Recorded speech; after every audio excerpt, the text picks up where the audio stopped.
Pierre de Villeneuve. L'édito politique d'Europe 1 toute cette semaine avec nos confrères de la presse. Bonjour Paul Quignot. Bonjour. Rédacteur en chef à l'Obs. Emmanuel Macron ce matin rencontre les migrants, déplacement à Orléans et rencontre de familles de réfugiés. L'immigration, un sujet fort pour le chef de l'État.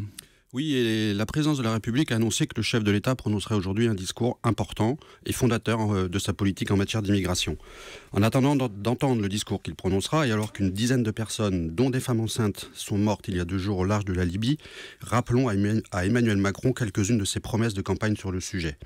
L'immigration ne devrait pas inquiéter la population française. Elle se révèle une chance d'un point de vue économique, culturel et social, avait affirmé le candidat d'En Marche.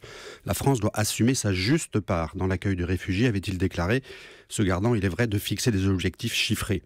Rappelons aussi que le candidat Macron avait applaudi Angela Merkel, alors lorsque celle-ci avait décidé d'ouvrir grand les portes de l'Allemagne aux réfugiés bloqués sur ce qu'on appelle la route des Balkans.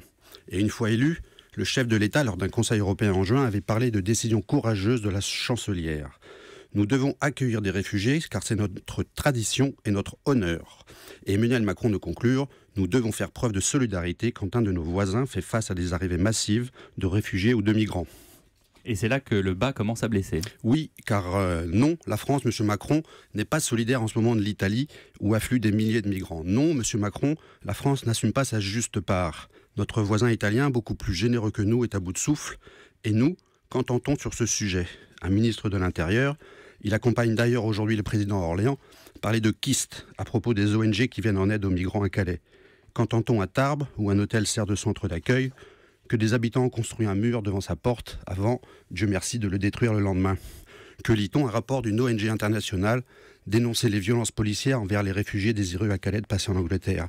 Et que lit-on encore? Qu'un militant qui organise dans la vallée de la Roya un réseau de solidarité pour pallier en quelque sorte le déficit de la générosité d'État, risque une nouvelle fois de passer devant les tribunaux.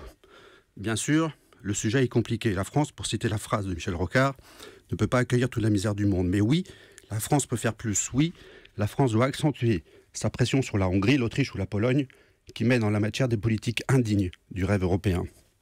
Oui, de nombreuses initiatives locales démontrent que les Français savent être généreux et que la frilosité, la peur, la xénophobie, encouragées parfois par certains élus, et pas seulement Front National, peuvent être combattues avec succès. Ces initiatives doivent se multiplier.